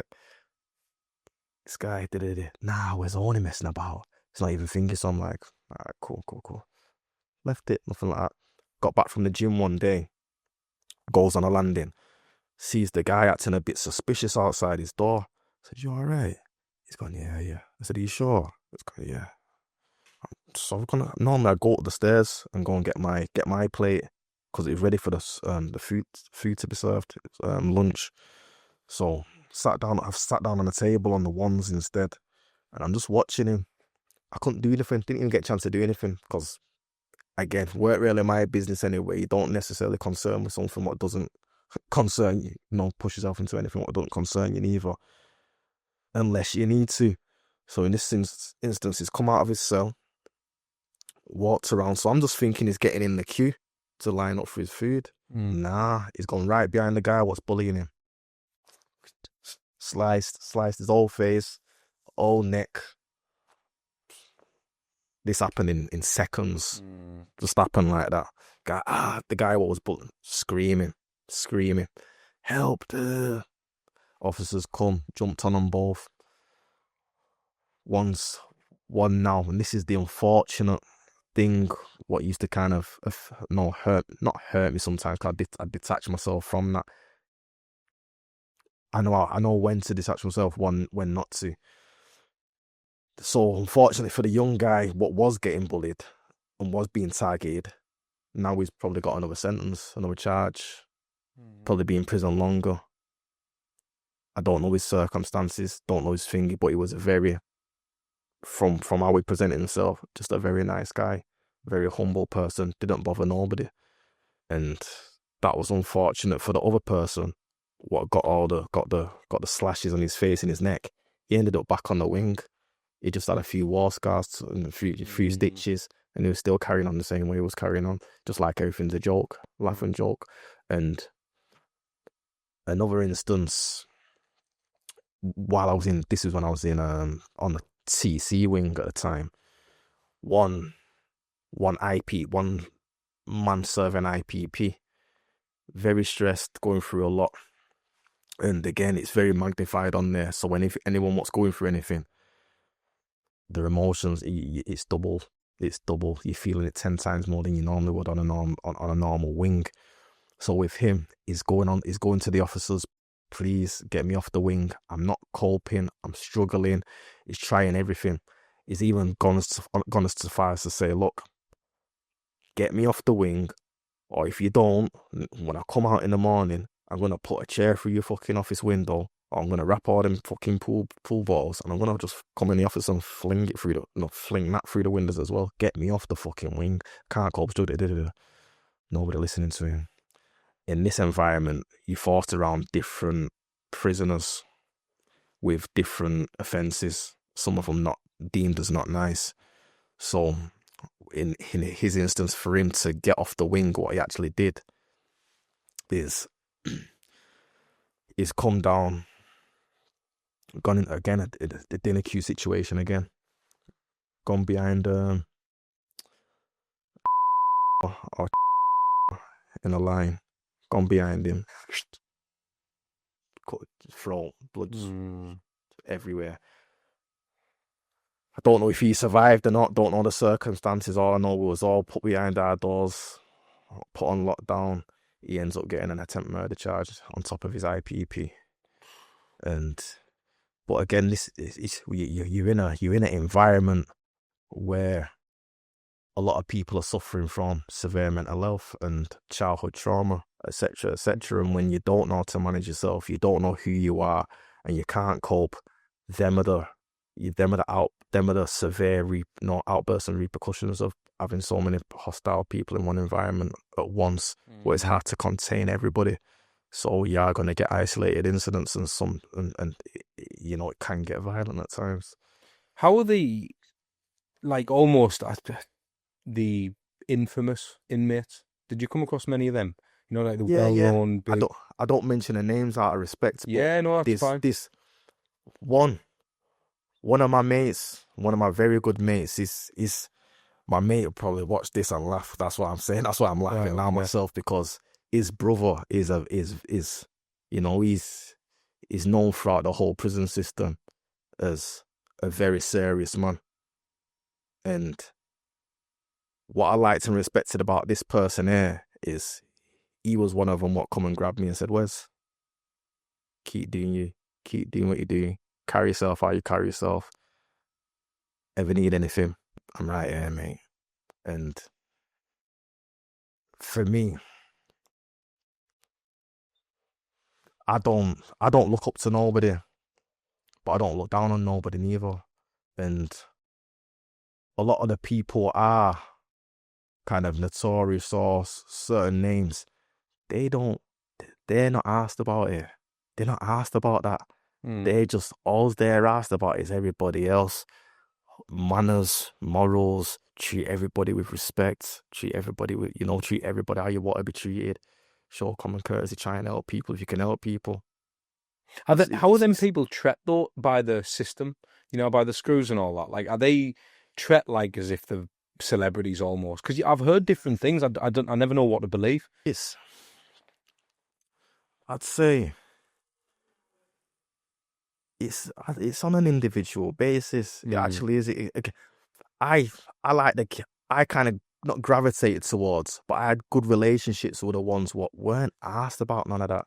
There's some, like, staff will treat everybody like that if you carry yourself and conduct yourself right in the right way. The staff will come up to your door and they will not come inside your room out of respect. First. They won't. They'll give you, if you carry yourself, you will get certain. You're in the prison system. You can only go as far as you can go. They will only go as far as they can go. But there's some people have been like perceived as so-called names, and other people will vouch when I say this, and some of us will look at them and think, what a dick he's a, what a knobhead, what a bully or a fucking clown. You know what I mean? And that's why I say in prison, nobody's asked where you're from or who your name is or anything, or what you've done in the past or what you're in for. It's how you treat other human beings, man. It's how you treat people. Is there much, because obviously there's a lot of stuff in the press, isn't there, about like screws shagging the inmates and all that. It's all of that. Does that all gone on legit? All of that, man. Yeah, this every. Oh, So obviously a lot of that's it's crazy. I feel it's why a lot of this generation is out of control, because they've attached themselves to the shit they eat, the hair, and want to be a part of all that. And that's why there's not much morals no more. There's not much respect. There's not much manners, and it's filtered out into society as well as the prison system, where, like I said, to me, from what I hear, prisons like now it reminds me of what I mentioned when I was in Forest Bank, when I mentioned saying to my mate what I knew. When I go back to court soon, get me back to Strangeways. I said, I can't. It's like a youth club, where before it wasn't like that. So say when I was in prison, you get if people are playing the music loud or whatever, or it's someone might say, yeah, mate,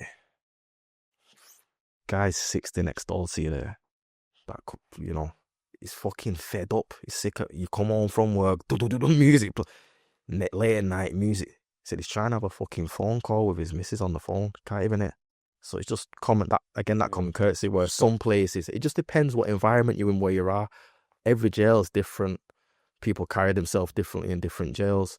Some people are who they are all the way through. And like I said, I always say,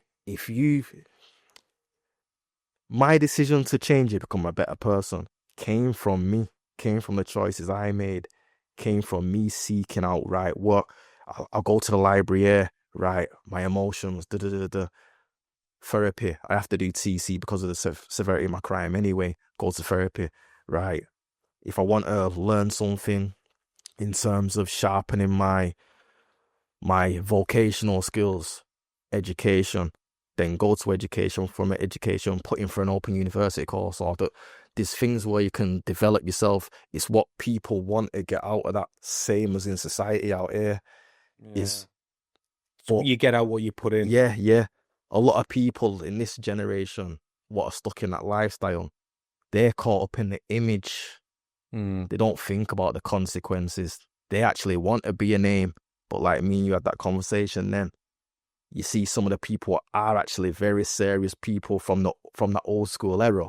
Yeah. Now, they don't speak. Nobody's asked about image. Nobody cares about the clothes you're fucking wearing, or people aren't bothered about that yet. The younger ones are more impressed by that. They're easily impressionable, but it's not their fault in a sense as well. Because again, I think mental health plays a very serious part in the way people conduct themselves and articulate themselves and put themselves out there. I know this might sound like a bit of a mad question, Wes, but you've spent a lot of time around people who've murdered and all that type of stuff. Yeah.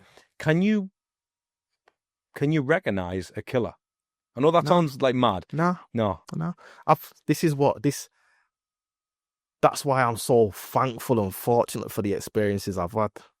Because the guy what walks around prison like this, everyone just looks at us, what a fucking idiot.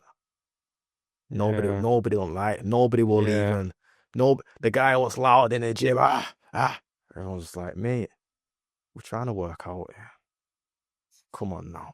It's nobody cares about them. And that's the thing here. But some of them type of people I know, and they'll come out and, I went to prison and you went to jail, and jail's like this, and I had this unlock, and I had this screw unlock, I had the wing unlock. Bullshit, innit? Bollocks. Aye. Because even that's what I'm saying. That's what I was saying earlier. Like, even looking at you, like, obviously you're a lad. You've done what you've done. You've done it. You're past all that now. You're a good-looking lad. You look after yourself. You can just see you almost don't fit the bill of the person who's had the life you've had, which is that's a good thing, really. Because if you notice, them people that do fit that bill, did they look right in the head? With no disrespect, you can tell that something's not that right. There's some childhood trauma, or they've not dealt with their anger. But the thing is, though, you have though, Wes, you've still had the trauma. You've still managed to get out, and this is what's. Because it's when you drop your pride and your ego. Yeah. And you're fearless. People think fearless is. Yeah. not smiling, nothing to say, not asked, nonchalant, don't give. Fearless is being able to smile, being comfortable who you are, Yeah, I love being that. Like, being vulnerable. Yeah, do you get pissed off? Yeah, do you get embarrassed? Yeah, do you feel shame sometimes if I feel I hurt somebody and I shouldn't have done? But I'm able to go up to that person and say, I didn't mean it. I'm sorry. Or, it's how you, who you are, how you put yourself, how did that feel when you got released? What was that like? Tough. Was it- was it- That's the toughest challenge, because a lot of people remember you for who you was, Mm-hmm. but also, Because they don't see the growth, do they? nah. And my biggest challenge was, a lot of people was exactly the same as what I left them before I fingered. So when you said to me before, without going somewhere else a sec, you mentioned a certain image or personification of a killer or a long-termer. I've met serious fucking... I've met a person what was like an assassin and you wouldn't even think it. I've met a guy what's been what loaded up his silencer, took his firearm out of his fancy car, waited in a bush, marksman, glasses, about 5'6", 5'7", probably weighs about 10 stone, 9.5 stone. Very, very, very well spoken. Dress is more or less what some people probably class as a bit nerdish. Yeah. That's the beauty, without sounding a bit weird. That's the beauty of jail. You don't know who anybody is. The serious person could be that guy there, what you don't even fucking think. You ain't even got a clue. Nobody's asked about that guy. He's from the estate. He's fucking he's fucking 20 stone, and that guy there will do him some harm without him even knowing it, and go back to his cell, make his cup of fucking tea or coffee, sip it, and have no fucking care in the world. And that's why I don't judge people based upon how they present themselves or the image they present or anything like that. I judge people on the heart and Do the people morals. And struggle to trust you, Wes? Since you've been out, like, do you find that, like, people, because again, it's like, you the average Joe's going to go, attempted murder, avoiding, bit of a dodge pot. Because you have to. The untrained eye of not being through a life you have will automatically, it's that perspective thing. They will automatically think that. I know that's not the case, but people don't get the luxury of sitting down with people like yourself and having these conversations. So they just see an article, a fucking tweet, or whatever it is. Oh, a bit of a wrong on him then. He's done this, he's done that, well, he shouldn't have done it. It's his fault for having a good... But they don't realise the story, why. And this is why I want to go through your story, because I know the journey you've been on and why you've got to the position you're in. You can tell you're fucking harmless, mate. You can tell, I can, mate, the way I look at it as well, because I've had a few lads, from the wrong side of the law and they've done certain things. And, I had one conversation, I'm not mentioning his name, he's been on the podcast, but I had a conversation with him. And I asked him, I said, he said to me, when you've got some balls, aren't you, doing this podcast? I went, why is that? He went, well, do you not vet the guest? He said, because you're getting people who've done 30 years in prison for, and this and I went, do I not vet the guest? I went, no, mate, like, I don't come with it. Like, I've got to. I love that. I'm not. It could be a bit blind, because maybe I could sit down with someone who's just got out and he might be a bit of a fucking madman. But at the same time, if you're coming on a podcast, I want people to understand it's a platform, because we're trying to fucking better people, mate. I don't want another Wessley who's about to do that. I don't want that. To me, when people present themselves for a certain, it's an insecurity, and like I struggle now with when I mention I had to mature and grow up around killers and murderers.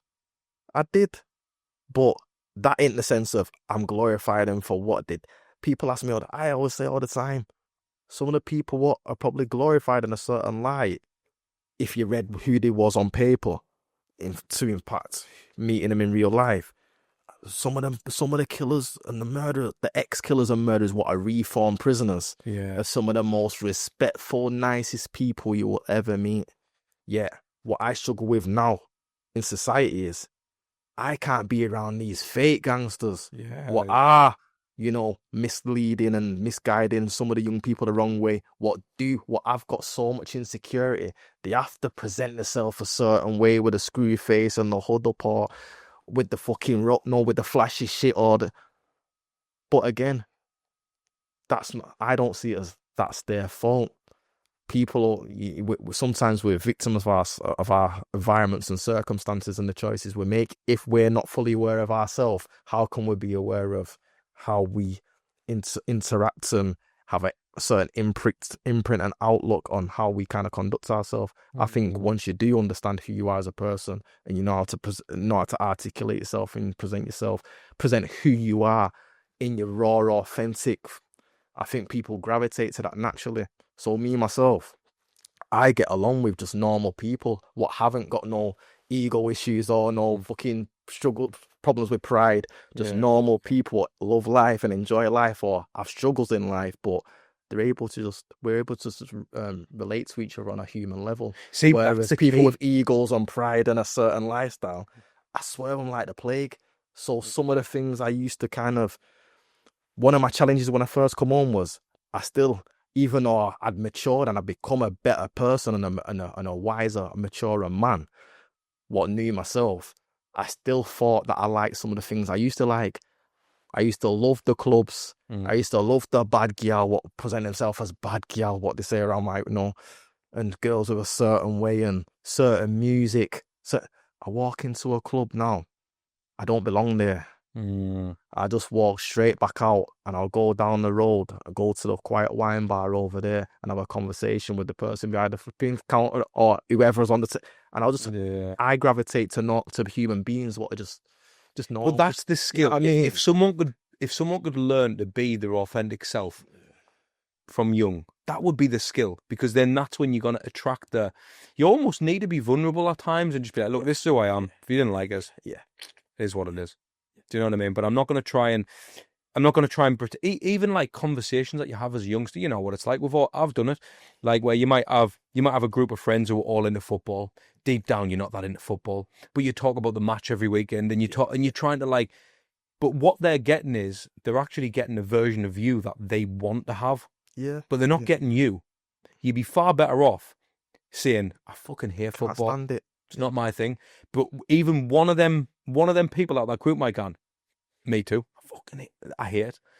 I'm telling you what, you'll have a better relationship with that person anyway if you could live like that. Because even me at 35, I don't truly do that every day. That's a struggle. Like sometimes I do try and someone's into his boxing. I'm like, I love me boxing a bit more than what I really deep down. I mean, boxing, I love me boxing, but in general, there's things where I probably think, you know what, actually, do I even like that? Like, do you ever self-assess yourself and think, do I actually like that thing that I do every day? Do I really like it deep down, or am I doing it for this? And if people could understand, like 15, 16, 17, 18-year-old lads, lasses, whatever, could actually have a bit in there to think, do I actually like that? Do I want to wear that? Do I want to go to that club? If they could, I think that's the fucking wisdom. It's that bit in it. I agree. I totally agree with everything you just said, and I relate so much.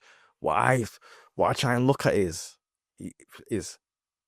why did I not think a certain way? And when I look at it, still is. Sometimes it's not. Sometimes we need something to take us off course a little bit, don't we? Or give us a little bit of time to be able to think for ourselves. And it's not easy for a lot of people when they're in a room by themselves, or they give themselves a moment of time and think about who they are, what they want, what are the things they're going to put in place to try and get there. So, like for example, I know some guys now what still caught up in a certain lifestyle. The only thing what's stopping them to try and live a legitimate or normal life is strictly just ego and pride.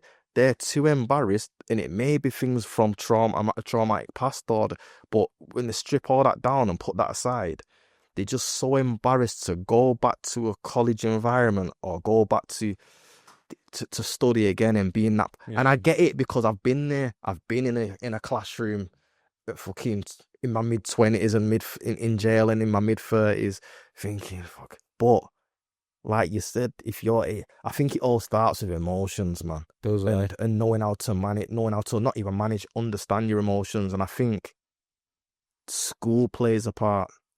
And I can't put the onus on the tutors or anything like that. It starts at home, then into school, then, like you said, the circle we keep around us or we put ourselves around, and then like you said, sometimes if you're around the wrong crowd and you're easily led. How hard must it be for them people what have got attachment issues to be able to step away from that and say, well, right, I actually don't like football, and be brave. And it's tough. It is took me a life sentence to be able to do that. So when I look at certain people now and I think, well, how come I get questioned all the time, how come other people can't do what you did, Wes? And I say, well, because that was my path and that's the way I had to do it. But like, I see lads on the estate, some of them may not have been from the best upbringing, but they've never been in trouble with the law, never been arrested, no. And they've left school because they just wanted to leave school because all the mates that was in trouble left school, got kicked out of school or something like that. And it's like, what the fuck are you doing? You've got all that opportunity here. But again, it's having a lack. What I actually think is a big factor, and I'll use my own life as an example of it. When I didn't have a father figure in my life, even though the father figure was a monster, he come out of my life at 13 years old. When I look at that now as an adult, I think, well, right, 13, first year of school, puberty, emotions, testosterone. That's the most significant time in your teens when a young boy or a teenage boy needs a male figure in their life, a positive male influence. That's what I had a lack of. Yeah. And that's what a lot of these young lads have a lack of. So what they do is they replace that positive male influence with a musician what's probably leading them astray, and the music they listen to and feed into, the guys what they're around. So it's young guys where like like a lion pride in a sense, innit? Yeah, of course. So you're looking for where you belong, who are your people, who are your friends. So when you haven't got that father figure, it's easy to go into something what you may normally would have been guided a bit of an awareness into, where a male figure would be like, right, yeah, you've got your friends, but you don't need to do what they do. Think about what you like. Like we were speaking about, think about what you like, and then a male figure or a father figure would guide them into that and support them in that. And when you haven't got that stability, it's tough. And I think it's very tough for a mother as well to try and raise a young man. 100%. I think, 100% for a mother. But it's back to that thing. I think when I think about it deeply, if you could, no matter who it is, the baddest man on the planet, if you walk into a room on your own, look at yourself in the mirror and think, who am I? Right? Who am I living day to day as me, or am I living day to day as the person I want to be? Even the baddest man on the planet, I'm telling you now, and I just know I've spoken to enough people to have a good understanding that even them don't want to be that. They don't.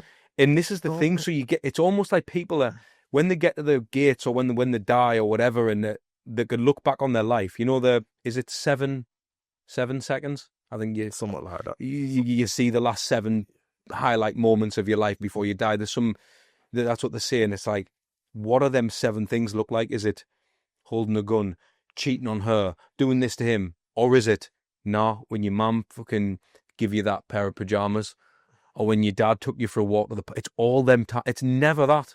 It's never that, ever. I don't know anyone on planet Earth who'd be like, I'm pleased I bought that gun.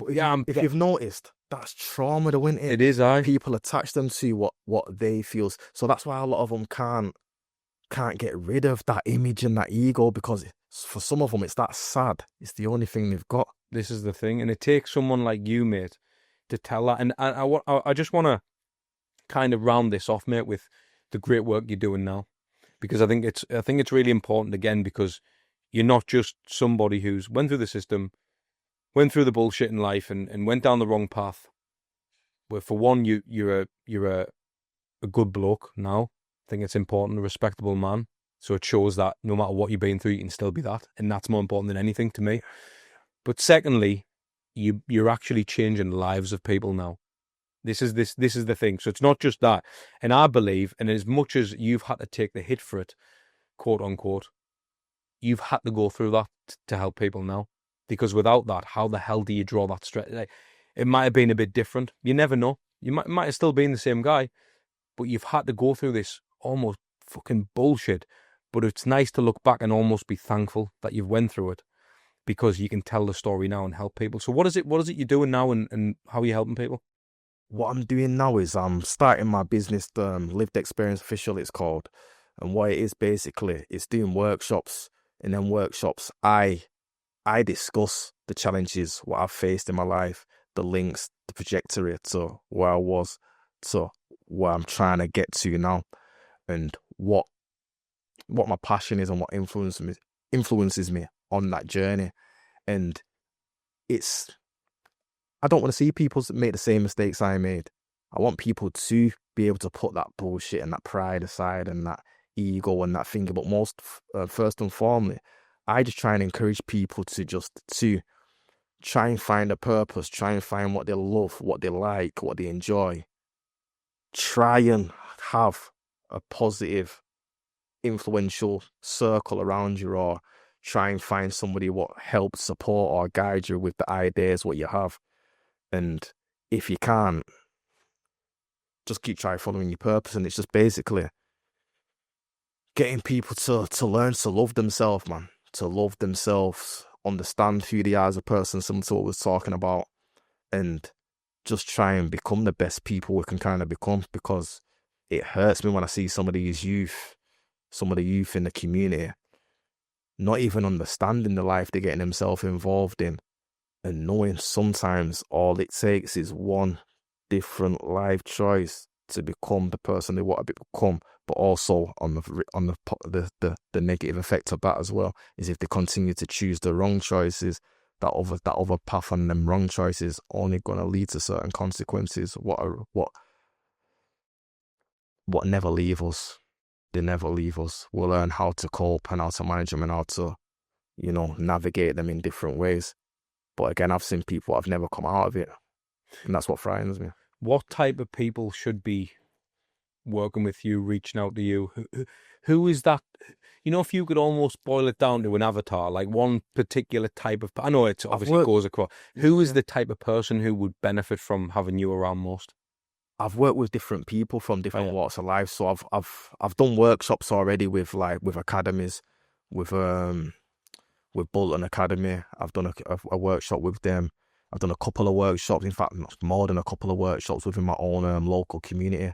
Right. Some academies. Do you do schools and stuff? So I'm still, because of the stipulations within my sentence, I'm only able to work with 60 and above because because of the nature of my crime. But again, that's down to the discretion of the employer or the environment as well.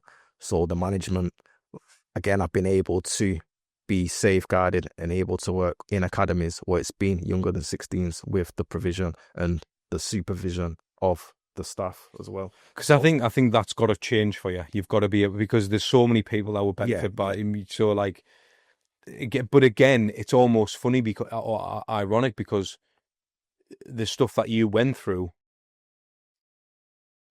it's giving you the voice and the kind of the ability to do this great work, but at the same time is also preventing you from getting to the people who could probably benefit most, 13-year-olds, 14-year-olds, 15-year-olds, the people who really need some figure. There'll be a million people out there, mate, who don't have dads and could just go, imagine if I could just ask Wes a question.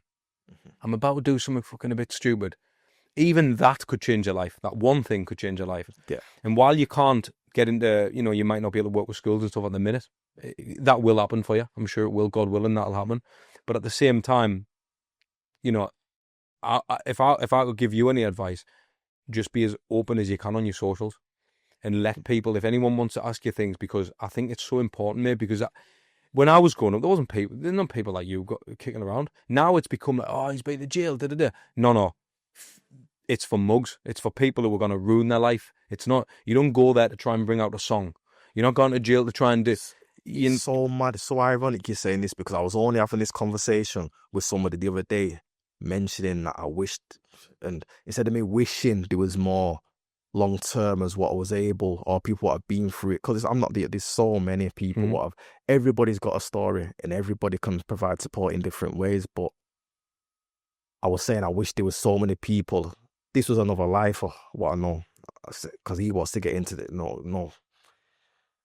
I've had teachers, I got people I know what say, Wes, I need you in this place. Yeah. But we're just trying to work around it at a minute and so it's crying out for it. So like you said, all I've got to keep doing is just keep doing what I'm doing and just keep pushing it out there. I work with I support youth organisations within not even in my local community, within Greater Manchester as well. Where I link youth organisations with other youth organisations, but also help them link with like the youth justice system, NHS, probation service, other services, other social subscribers and stuff like that. So that's the aim, is to just try and have some kind of reformation within the communities, so that youngsters do have some people or you'll get to that point, though. So you'll definitely get to that point, because there's too much. You've turned it around too much to not help these people. There's a need for that, as you say. There's a thirst for that. People need it. There's too many people going down the wrong path. There's too many people who don't have father figures. There's too many people who are doing certain things when it could be avoided, but they just need someone to speak to. And this is why, again, having a podcast has been brilliant for me, because for one, I get to speak to you and I get to learn so much about life and myself, and selfishly I learn about myself when I speak to people like you, which is mad. But then I also understand people and why they do certain things, and not every person who does something bad is necessarily a bad person. Do you know what I mean? Good people do bad things, and I've always been a believer in that. And I also think there's bad people who do good things. So I think it's, for me, and this is the reason why I want to talk about. It's not just trying to plug what you're doing. It's more to show as well that ultimately, mate, I think it's about disassociating the past you, because the past you was the past you. If the past you was now, you wouldn't be helping people. You wouldn't give a fuck. You were selfish. You were bullshitting yourself. You were lying to yourself. Deep down, you would think it was all about me. Not even that was you. You know what I mean? That was the crack. But now this is why I'm so pleased you were vulnerable and honest with us at the start, because now to show you where you are, I'm like, fucking hell, what a bloke, man. It's unbelievable. But Wes, honestly, mate, thank you so much for coming on. Likewise, and appreciate it as well. Honestly, mate, anything I can do to help, mate, to try and spread the message or whatever, and try and get you in more place. You should even be in prisons, mate. Even going back into jails and stuff, because them lads will benefit load as well. There's lads who are doing it a few months. Something what's been raised. I can't even mention it. No, of course. There's an officer there what reaches out to me, what's saying, Wes, I'm trying to get you in here. Just bear with us and da-da-da. Lost contact with him for years. Went to a networking event. Bumped into one of his colleagues there. Said, "Oh, thing he was always asking about you. We need to get you back in. We need to get you in Kirkman in Africa." I've gone. So, keep plugging away, keep plugging away, and hopefully more opportunities will surface within the future. Thank you so much for your time, bro. Likewise. Cheers, mate. Thank you, man. So you've made it to the end of the episode. Fair play. If you want to watch more episodes like this, click here.